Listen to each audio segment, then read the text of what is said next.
내일부터 추석 연휴입니다. 이제 모레가 되면 우리 가족들이 함께 모여서 즐거운 시간들을 가지게 될 것입니다. 대부분의 믿음의 가정을 이루고 있는 경우에는 이제 함께 모여서 예배를 드리고 또 찬송하고 서로 이야기를 나누면서 돌아보고 격려하고 또 친밀한 교제를 나누면서 즐거운 시간들을 이제 보내시게 될 것이라 생각합니다. 그런 가운데 또 어떤 성도님들의 가정에서는 모두가 다 예수를 믿는 것이 아니어서 그 안에 어떤 갈등이 있거나 충돌이 있거나 또는 고통이 있는 경우도 있을 것입니다. 오늘은 특별히 제가 그런 고통받는 신앙 때문에 힘들어하는 그러한 성도들을 생각하면서 위로의 말씀을 준비해 보았습니다. 우리 이미 믿음의 가정을 이루어서 예배드리며 즐거운 시간을 보내시는 우리 성도님들은 해당이 안 될 수도 있겠습니다만, 그러나 같이 말씀 앞에 서서 나와는 다른 그렇게 믿는다는 것 때문에 힘들고 어려운 시간을 보내고 있는 분들도 계시는구나 하는 것에 대한 이해를 하시는 시간으로 가지시고 또 그들을 위해서 마음을 다해서 기도하는 그런 시간 삼으시면 좋겠고, 또 다른 한편으로는 그렇기 때문에 우리가 믿는 가정으로서 어떻게 이런 명절 때에 가족이 함께 보내야 되느냐 하는 이런 부분도 새삼스럽게 다시 한번 다짐해 보는 그런 시간들을 가지시면 좋겠습니다.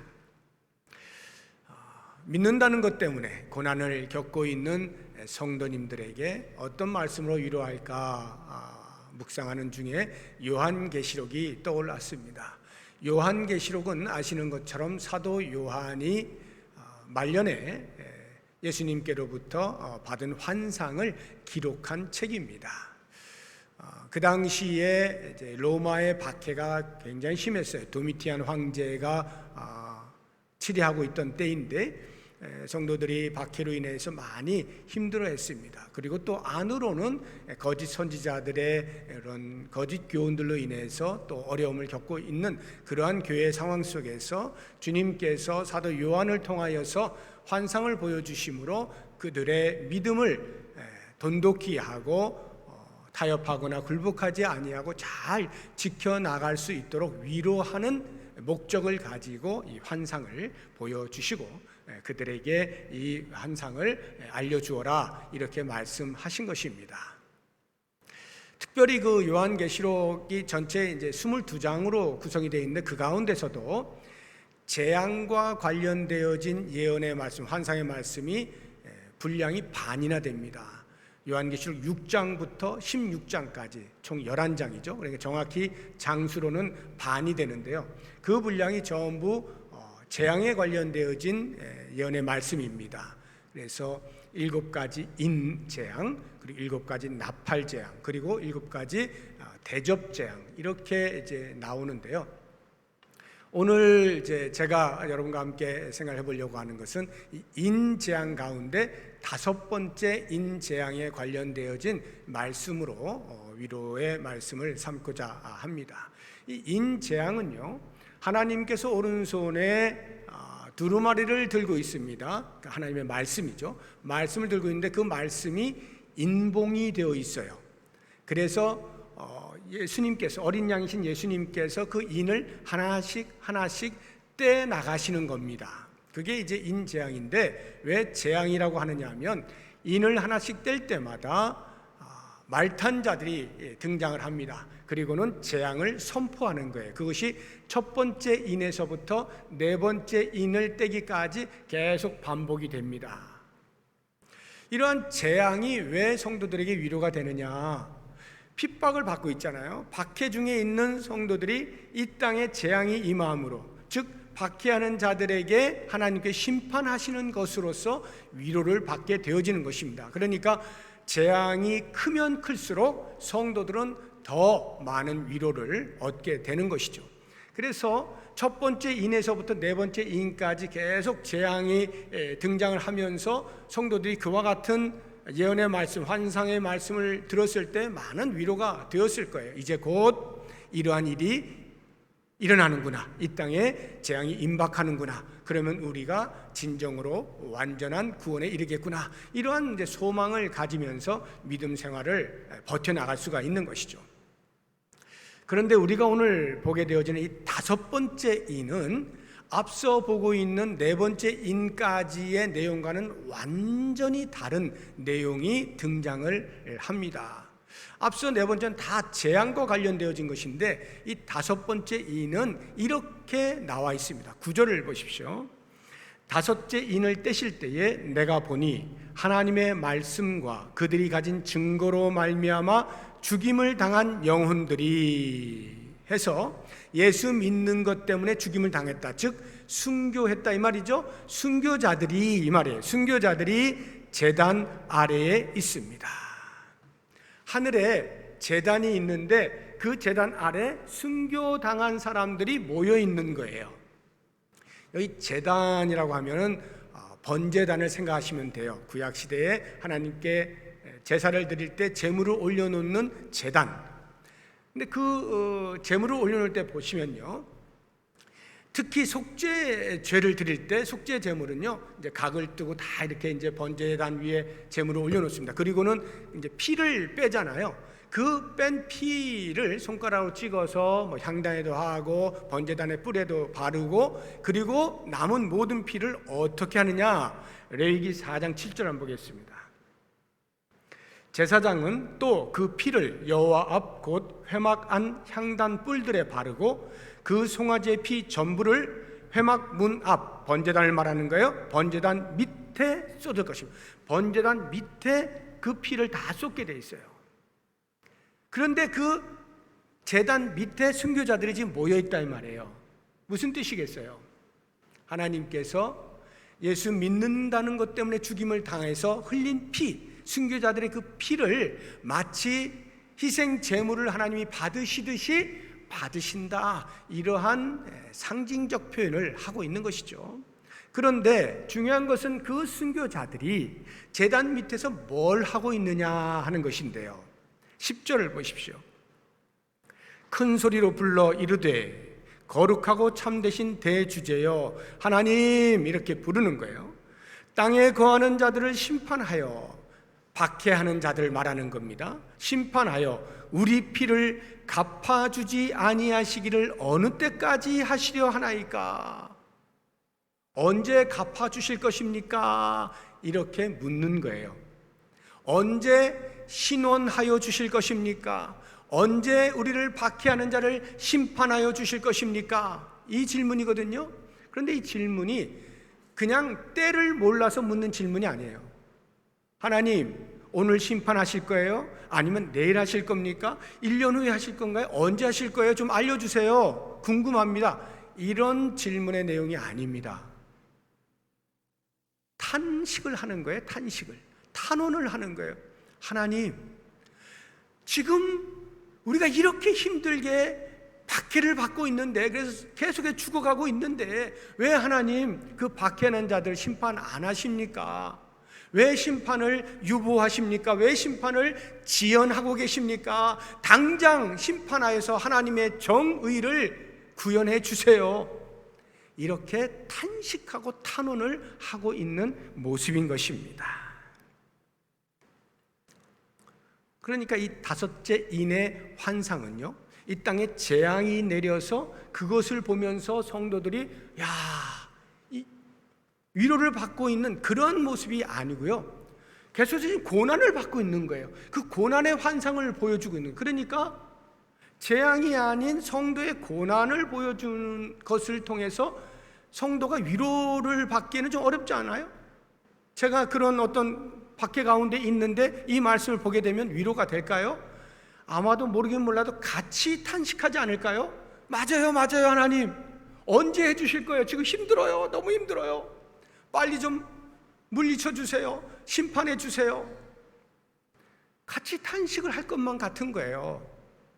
게다가 그러한 탄원의 소리를 들으시는 하나님께서 응답해 주시는 그 반응을 보면 더더군다나 이 다섯째 인은 우리에게 위로의 말씀이 아닌 것처럼 보이는 겁니다. 11절을 보세요. 하나님이 이렇게 반응을 하십니다. 각각 그들에게 흰 두루마기를 주시며 이르시되 아직 잠시 동안 쉬되 그들의 동무 종들과 형제들도 자기처럼 죽임을 당하여 그 수가 차기까지 하라. 이게 무슨 말이에요? 지금 자기처럼이라고 하는 말은 지금 제단 밑에 있는 순교자 너희들처럼 저 밑에서 지금 고난당하고 있는 저 사람들도 그 순교자의 수가 차기까지 잠깐 기다려 이 말이에요.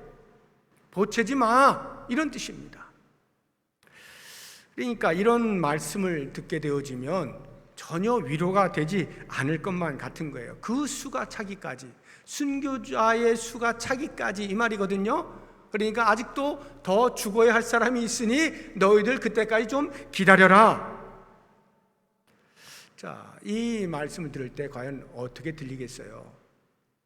지금 우리 가정에서 예수 믿는 것 때문에 박해를 받고 있어요. 힘들어요. 어려워요. 끙끙거리고 믿음 생활을 하고 있어요. 하나님 제발 이 박해로부터 벗어나게 해주세요. 간절히 기도하고 있는데 하나님께서 야 아니야 잠깐 기다려. 너 죽어야 돼. 너 죽어야 돼. 지금 이렇게 말씀하시는 거거든요. 그러면 이 말씀을 들을 때 하나님의 심정, 하나님의 감정이 어떨까를 한번 생각해 보세요. 하나님께서 어떤 의미로 이런 말씀을 하실까?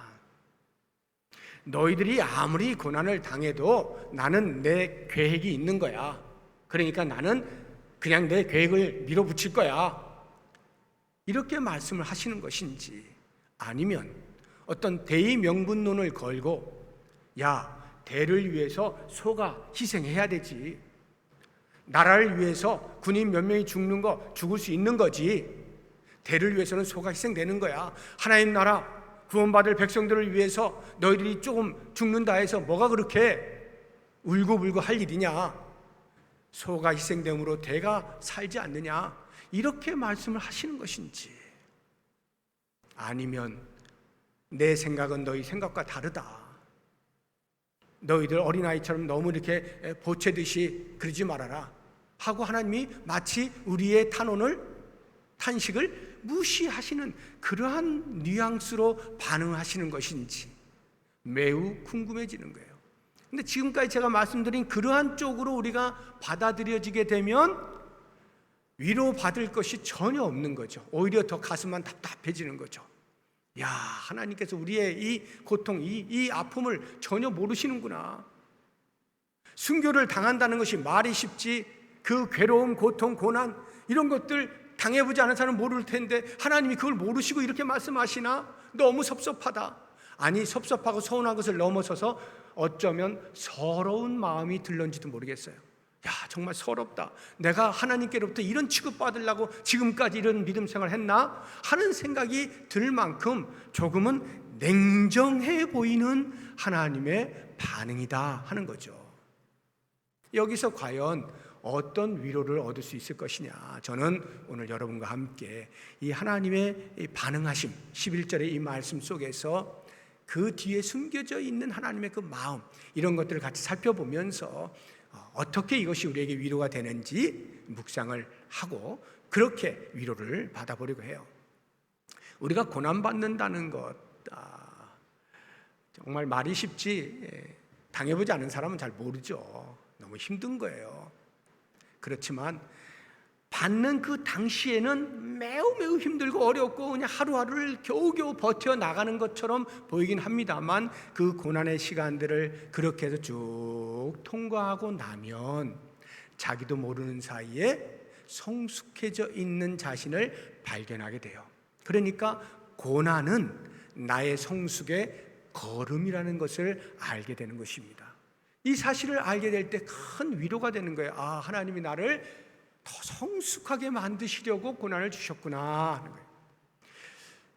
우리의 그 믿음의 대명사 하면 욥 아닙니까? 욥, 고난 가운데에서 믿음을 잃지 아니한 우리의 믿음의 모범이 되는 욥.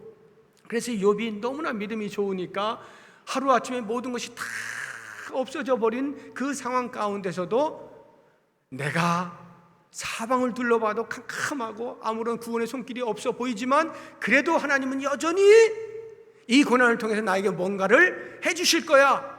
그 고난을 내가 잘 버티고 나면 순금같이 나오게 될 거야. 이런 결심의 고백을 하거든요. 한번 보죠. 욥기 23장 8절부터 10절인데요. 그런데 내가 앞으로 가도 그가 아니 계시고 뒤로 가도 보이지 아니하며 그가 왼쪽에서 일하시나 내가 만날 수 없고 그가 오른쪽으로 돌이키시나 배울 수 없구나. 사방을 둘러봐도 하나님이 안 계신 것처럼 보여요. 그런데 그의 믿음은 그럼에도 불구하고 하나님이 계신다라고 믿는 거예요. 그래서 그 다음 고백을 보시면 10절에 그러나 내가 가는 길을 그가 아시나니 그가 나를 단련하신 후에는 내가 순금같이 되어 나오리라.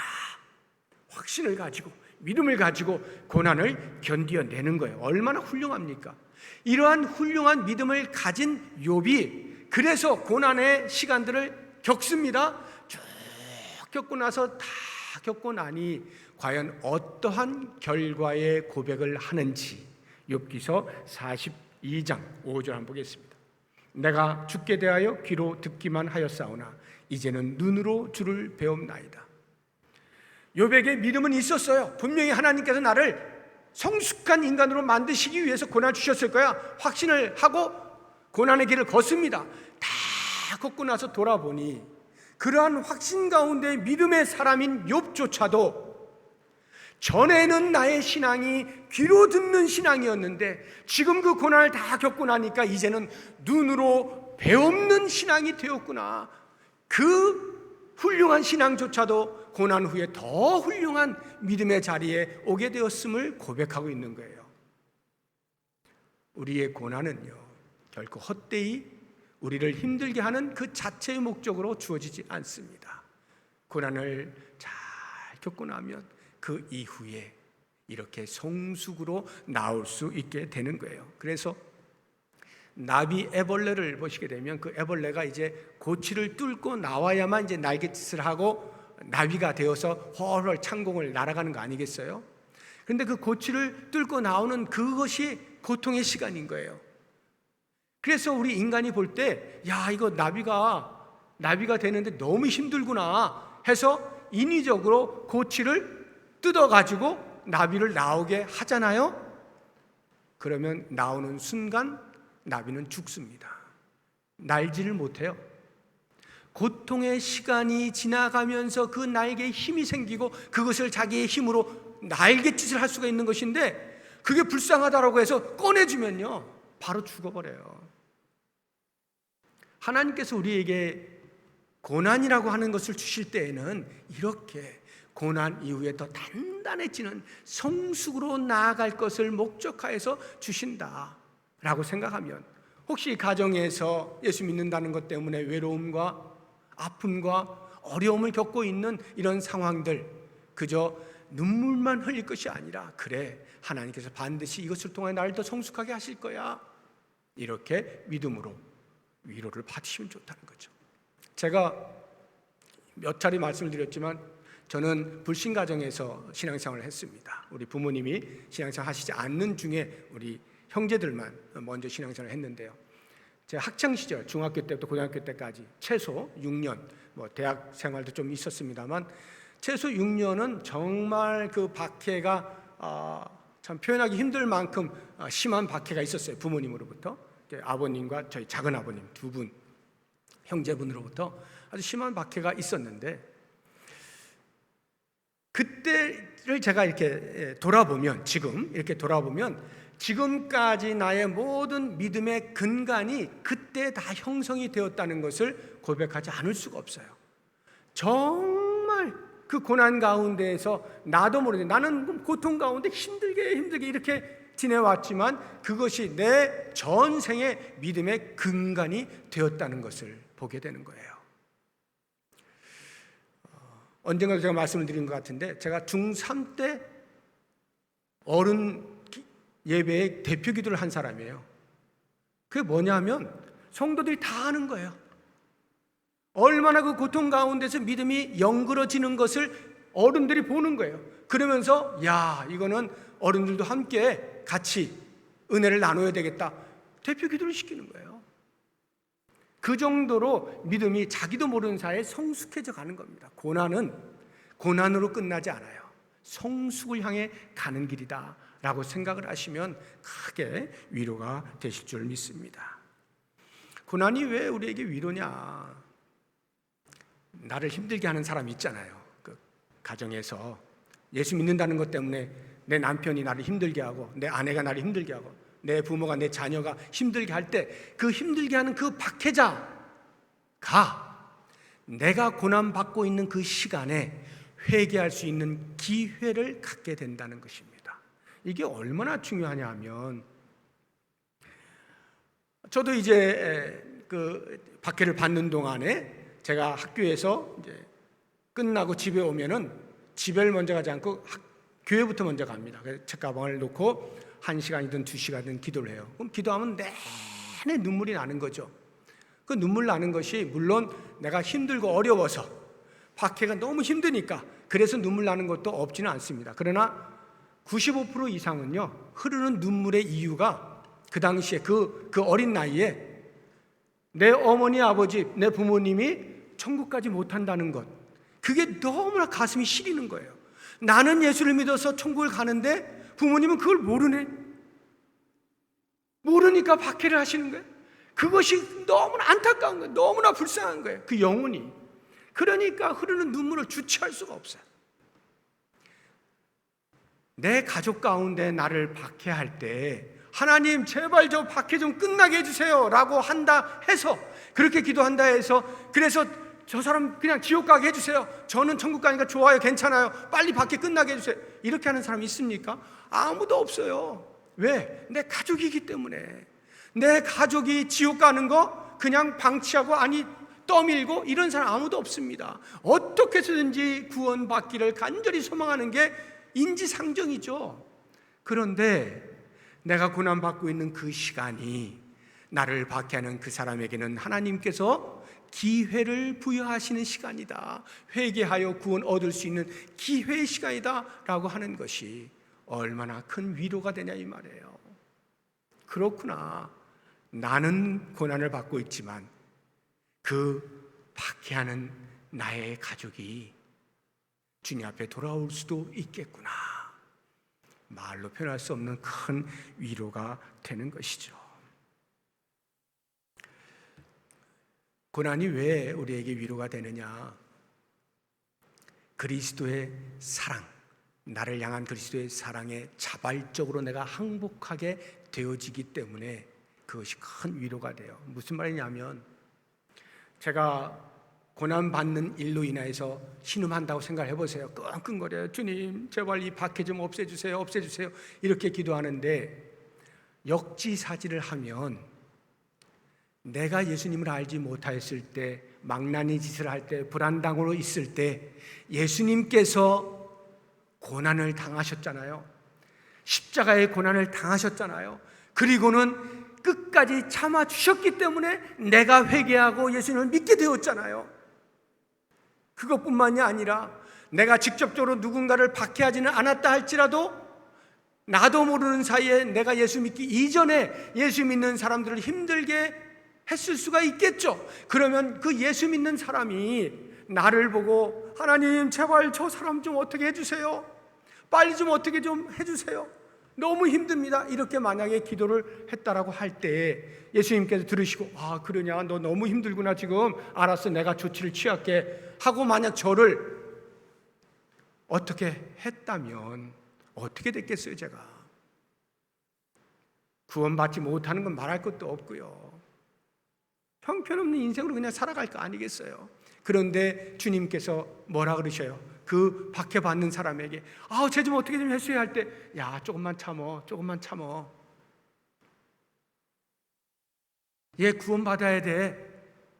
그렇게 해주시는 나를 향한 예수님의 사랑이 내가 고통을 받으면서 신음하고 있을 때 생각이 난다 이 말이에요. 아, 예수님이 그렇게 고통 가운데서 참아주셨구나.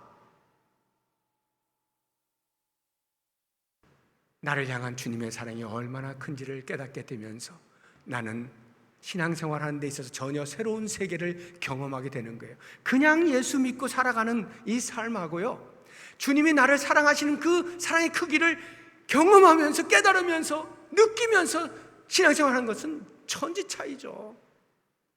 여러분, 인류 요리사가 맛있는 음식을 요리를 해가지고 먹으라고 하는데, 그걸 먹으면서 그 맛을 알고 야 정말 기가 막히구나 하면서 이렇게 먹는 사람하고, 아이고 뭐 어쩌다 뭐 이거 먹어도 뭐 어차피 나가는 거고 그냥 한 끼인데 뭐 하면서 투덜투덜거리면서 그냥 살기 위해 먹는 거지 하고 한두 숟가락 그냥 먹고 그냥 치운다고 하면 그 두 사람의 삶의 질이 어떨 것 같습니까? 다른 거예요. 똑같이 먹고 똑같이 그냥 사는 거예요. 그건 똑같아요. 그런데 삶의 질이 다르다고요. 우리가 예수를 믿어서 천국 가는 거 똑같아요. 그런데 이 땅에서 사는 영적인 세계의 삶의 질은요, 그리스도의 사랑을 내가 알고 사는 것하고, 그냥 예수 믿으면 구원받아 해서 그냥 교회 나와서 예배 드리고 뭐 봉사라는 뭐 그냥 하나 하고 그냥 그저 그렇게 살아가는 것하고는 완전히 다른 거죠. 우리가 고난을 받을 때 그 고난을 통해서 예수님이 어떤 고난을 받으셨는지, 나를 사랑하시는 그 사랑의 크기를 깨달으면서 그렇게 신앙생활하게 되면 말로 표현할 수 없는 즐거움이 있잖아요. 비록 고난은 받지만 고난 가운데서도 평안을 누리게 되어지고 주시는 기쁨을 누리며 살아가게 되죠. 바로 이것을 생각하면 그 고난은 우리에게 말로 표현할 수 없는 큰 위로가 된다라고 하는 것입니다.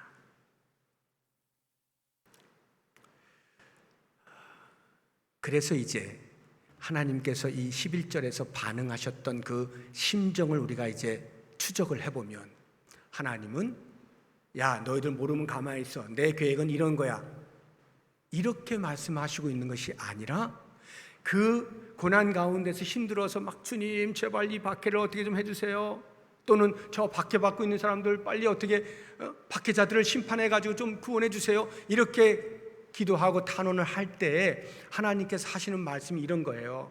그래 알았어, 너무 힘들지 하고 같이 울어주시는 거예요.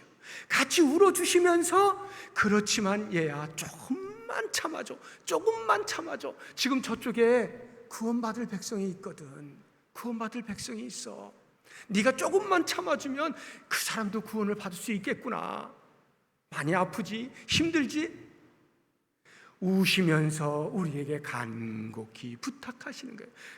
간곡히 당부하시는 거예요. 조금만 참아줘, 조금만. 저 사람도 구원받게 하자. 네가 조금만 참아주면 그렇게 될 수 있어. 이러한 심정으로 우리에게 말씀하고 있는 거예요. 그 수가 차기까지. 여기에 수가 순교자의 수지만 사실은 구원받을 자의 수 아니겠어요? 구원받을 자의 그 수가 차기까지 우리 같이 한번 좀 참아보자 하고는 그 아픔에 동참하시면서 우리를 격려하시고 세워주시고 있는 그러한 모습이다 하는 것입니다. 이러한 고난이 우리에게 왜 위로가 되는가? 마지막으로 생각할 것은 그것이 우리에게 면류관이 되기 때문에 그래요. 고난이 우리에게 면류관이에요. 고난 자체는 면류관이 아닙니다. 그런데 그 고난으로 인하여 맺게 되어질 열매, 그것이 우리에게 면류관이 되는 거예요. 그래서 11절을 보시게 되면 하나님께서 얘야 조금만 참아 이렇게 말씀하시기 전에 무엇인가를 주시죠. 보십시오. 각각 그들에게 흰 두루마기를 주십니다. 두루마기 옷입니다. 흰 옷을 주셨다는 거예요. 이 흰 옷이 상징하는 것은 성경에서 첫째가 구원을 말합니다. 천국 입성을 말하는 거예요. 흰 옷을 입어야만 천국에 들어갈 수 있어요. 그러니까 예수 그리스도 어린 양을 믿는 것을 흰 옷을 입었다 이렇게 표현하는 거예요. 그리고 또 다른 하나가 있는데 그 상징은 승리, 영광을 상징하는 거예요. 흰 옷 입었다는 것은 승리와 영광이에요. 그러니까 생각해 보세요. 지금 제단 아래에서, 하늘에 있는 제단 아래에서 순교자들이 저 땅에서 지금 순교를 당하고 있는, 고통을 당하고 있는 그 사람들을 위해서 지금 탄식하고 있는 거잖아요. 하나님 제발 좀 더 이상 저런 사람들이 죽지 않게 빨리 받게 하는 사람들 심판 좀 해주세요 라고 할 때 하나님께서 말씀하시는 거예요. 흰옷을 주시면서 얘야 너 지금 어디 있니? 너 지금 천국에 있잖아. 얘야 흰옷을 입어라. 너 지금 이미 승리한 거야. 네가 승리한 것처럼 저 사람들도 비록 지금은 고통 중에 있지만 승리를 보장받고 있는 거야. 이 이야기를 하시는 거란 말이죠. 그래서 사도 요한이 이 환상 가운데에서 하늘에서 음성을 듣게 되어지는 겁니다. 요한계시록 14장 13절 보십시오. 또 내가 들으니 하늘에서 음성이 나서 이르되 기록하라. 지금 이후로 주 안에서 죽는 자들은 복이 있도다. 주 안에서 죽는 자들, 순교하는 자들, 믿음 때문에 고통을 당하는 자들은 복이 있다. 이렇게 말씀하시는 거예요. 구원의 복이 있고 승리의 복이 있고 상급의 복이 있어요. 그래서 예수님께서 산상수훈에서 팔복을 말씀하실 때 8번째 복으로 말씀하신 것을 보게 되면 이 사실을 정확하게 증명을 해주시죠. 우리 마태복음 5장을 보겠습니다. 10절 이하인데요. 의를 위하여 박해를 받은 자는 복이 있나니 천국이 그들의 것입니다. 나로 말미암아 너희를 욕하고 박해하고 거짓으로 너희를 거슬러 모든 악한 말을 할 때에는 너희에게 복이 있나니 기뻐하고 즐거워하라. 하늘에서 너희의 상이 큼이라. 천국이 너희 것이다. 하늘에서 너희의 상이 크다. 예수님께서 분명히 말씀하시죠. 복이라고 말하는 거예요. 그리스도를 위하여 핍박을 받는 것 복이라고 말씀을 하시는 거예요. 여러분 생각해 보세요. 초대교회 당시에 사도들이 얼마나 박해를 많이 받았어요. 부활하신 주님을 만난 이후에 그 기쁨을 견딜 수가 없어가지고 외치지 않습니까? 부활의 주님, 부활의 주님 외치잖아요. 그때의 유대 종교 지도자들이 강력한 박해를 하지 않습니까? 그런데 그들이 어떻게 해요? 사도행전 5장 한번 보시죠. 41절인데요. 사도들은 그 이름을 위하여, 예수님의 이름을 위하여 능력받는 일, 내가 지금 핍박을 받는 것에 합당한 자로 여기심을 기뻐했다. 하나님께서 야, 너 지금 보니까 이제 고통을 당해도 고난을 받아도 견딜만 하겠구나 인정을 한 사람에게만 고난을 주신다 이 말이에요. 고난을 받아서 버틸 수 없을 만한 사람에게 안 주셔요. 넘어질 사람에게 안 주셔요. 고난을 당해도 너 버틸만 하겠구나 내가 인정한다. 그 하나님의 인정을 받는 것에 대하여 기뻐하는 거. 왜 기뻐하느냐? 상급이 있다 이 말이에요. 면류관이 있어요. 고난이 헛되게 주어지는 것 아닙니다. 우리에게 면류관으로 다가오는 거예요. 그러므로 사랑하는 성도 여러분, 예수 믿는 것 때문에, 예수 믿는 것 때문에 눈물이 있습니까? 고통이 있습니까? 한숨이 있습니까? 탄식이 있습니까? 기억하십시오. 그 고난은 우리를 결코 멸망으로 인도하는 것이 아닙니다. 우리를 성숙하게 만들고 우리를 박해하는 자들에게도 회개의 기회를 주시기 위함이고, 무엇보다도 주님의 사랑을 깨닫고 이 땅을 사는 동안의 아름다운 신앙생활, 신앙의 맛을 알면서 저 천국에서 누리게 되어질 상급이 있다는 사실, 말로 표현할 수 없는 이 놀라운 위로의 말씀을 다시 한번 곱씹어 보면서 여러분의 삶 가운데에서 믿음으로 승리하시는 은혜가 있기를 바라고요. 이제 우리 믿음의 가정을 이미 이루고 계시는 우리 성도님들, 그렇게 고통 가운데에서 힘들게 믿음의 삶을 살아가고 있는 성도들을 생각하면서 위로하시고 격려하시고 기도해 주시고요. 또 여러분들의 삶에서도 이것이 얼마나 큰 복인지를 잘 알고 헛되게 시간을 보내지 말고, 그냥 무의미하게 보내지 말고, 야, 이것이 우리에게 복이야 하고는 가족들 다 같이 모여서 예배하면서 하나님을 영화롭게 하는 그런 귀한 명절 보내실 수 있기를 주의 이름으로 축복합니다. 기도하겠습니다. 하나님 아버지,